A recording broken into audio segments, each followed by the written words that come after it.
Terima kasih Anda masih bersama kami di Zona Bisnis. Kita masih akan melanjutkan perbincangan. Mas Fitra, industri memang satu hal tadi yang Anda katakan, tapi pertanyaannya lebih begini, kalau kemudian menambalnya itu bukan hanya dengan mengeluarkan utang baru, tapi seperti yang pernah disebutkan bahwa akan mengurangi subsidi BBM, kan otomatis harga BBM naik. Lalu yang kedua akan menaikkan rasio pajak, katanya akan menambah orang yang punya NPWP, artinya makin banyak yang dipajakin.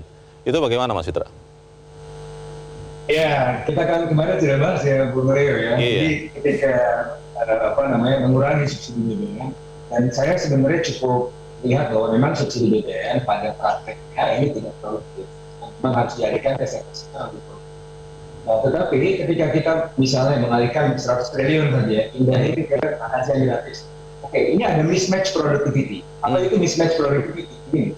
Jadi selama ini ketika kita mensubsidi BBM, misalnya transportasi jalan, transaksi ekonomi aman gitu kan. Nah, ketika kita mengurangi, kita kan mengharapkan bahwa ini dikurangi untuk aktivitas yang produktivitasnya lebih unggul begitu ya. Lebih produktif ya. Saya tidak melihat, bukan artinya bahwa dia lebih tidak produktif, ya juga.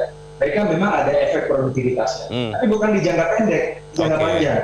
10 tahun lagi gitu kan. Ini kan proses untuk meningkatkan nutrisi anak-anak kita gitu.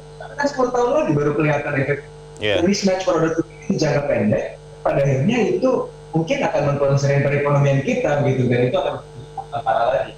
Nah, makanya saya kalau bisa memberikan nasihat, bukan dengan cara mengalihkan subsidi BBM, tapi dengan sekali lagi apa yang kita bahas minggu lalu, menaikkan tax ratio. Bukan taxnya yang dinaikkan, tapi tax ratio-nya. Kalau taxnya dinaikkan ya sama aja dong. Ada kan proyeksi pemerintah tahun 2025 5,3, 5,6%. Nah, dari mana 5,3 sampai 5,6%?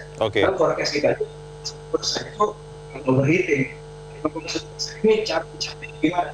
Bisa jadi 2,8%. Itu tax ratio-nya, ini kalau kita bicara unsur revenue itu harus juga diperluas, ada ekstensivitas. 0,5% saja dari tax ratio naik, itu bisa dapat 114 triliun hitungan saya. Jadi pada akhirnya nggak mesti harus defisit 2,8% sampai 2,8%.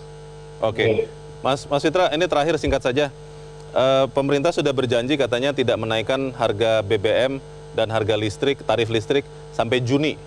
Selepas dari Juni masih bisa naik tidak, Mas?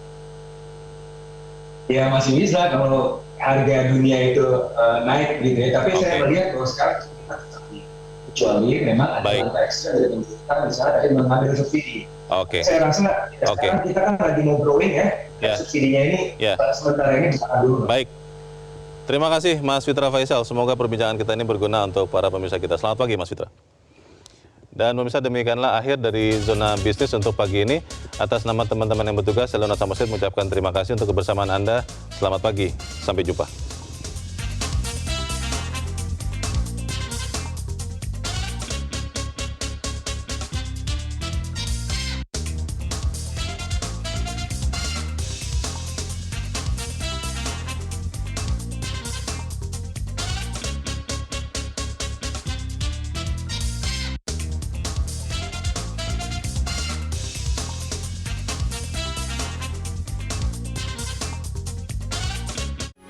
Metro TV. Jelajahi cara baru mendapatkan informasi. Download Metro TV Extend sekarang.